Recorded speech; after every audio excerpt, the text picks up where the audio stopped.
2002 ला माझा कृषी विभागाचे जे परिवार आहे म्हणजे एक खिडकीवाले जे आहेत त्यांच्याशी संपर्क आला।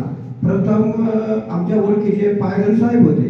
पायगल साहेबांनी मला 200 पिशव्या दिल्या ऊसाच्या, 265 सातारा संशोधन पाडेगाव संशोधन केंद्रात।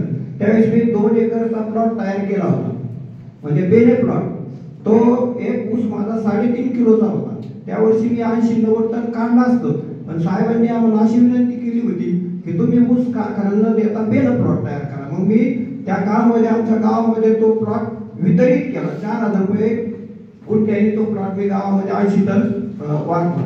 त्यावेळेस आमच्या मुंगीमध्ये सुधारित पद्धतीचा ऊस कसा असतो हे कुठल्याही शेतकऱ्याला माहीत नव्हतं, स्पर्श पण नव्हता। ऊस उत्पादनामध्ये आमचं बरंचसं मागासले पण होतं। मग मी तिथून सुरुवात केली। त्यानंतर मला लावंडे साहेबांनी सुद्धा मी त्यांच्या अटॅचमध्ये आलो कृषी खात्यातले, त्यांनी पण मला वेळोवेळी माती परीक्षण मार्गदर्शन केलं। मग मी 2002 पासून ऊसामध्ये लढतो। नंतर कृषी केंद्राचे लिंबे साहेबांचा माझा संपर्क आला। माझं एक वैशिष्ट्य आहे की कृषी क्षेत्रातले जे लोक आहेत, जे विद्वान आहेत, त्यांच्याबरोबर मैत्री करायची। आपला मूळ उद्देश काय होता की आपल्याला शेती सुधारायची आणि मला स्वतःला सुधरून, माझं कुटुंब सुधरून, माझा गावामध्ये प्रसार करायचा हा माझा हेतू होता।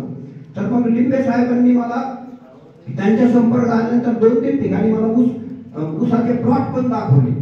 मग त्यांनी मला कधी रात्री बेरात्री कधी फोन केला तर ते मला फोन उचलतात आणि मला सांगतात। मी त्या छोट्या छोट्या गोष्टी त्यांना विचारत होतो, खत कसं टाकायचं, पाळी कशी करायची, कुठल्याही छोट्या छोट्या गोष्टी, अज्ञानाच्या गोष्टी अज्ञान होतो त्यावेळेस मी।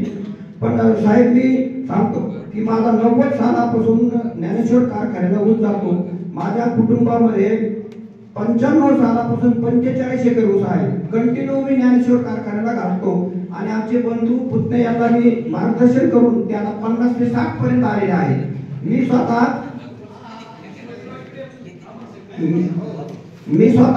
83 टनापर्यंत उत्पादन काढलेलं आहे। तर त्यावेळेस माझं 100 टनाचं टार्गेट होतं, 100 टन उत्पादन काढायचं टार्गेट होतं। त्यावेळेस मी ट्रिप वगैरे केली होती, पण डुकरांनी थोडा माझा नाव धूस केल्यामुळे माझं प्रत्यक्ष उत्पादन 83 टन आलं। आता साहेब मी आता लिंबे साहेबांनी मला बेल पण दिलंय। आता मी 20/8 ला मी 8 साली ऊसाची लागवड केली 265 ची। माझ्याकडे 10 एकर बेल प्लॉट आहे।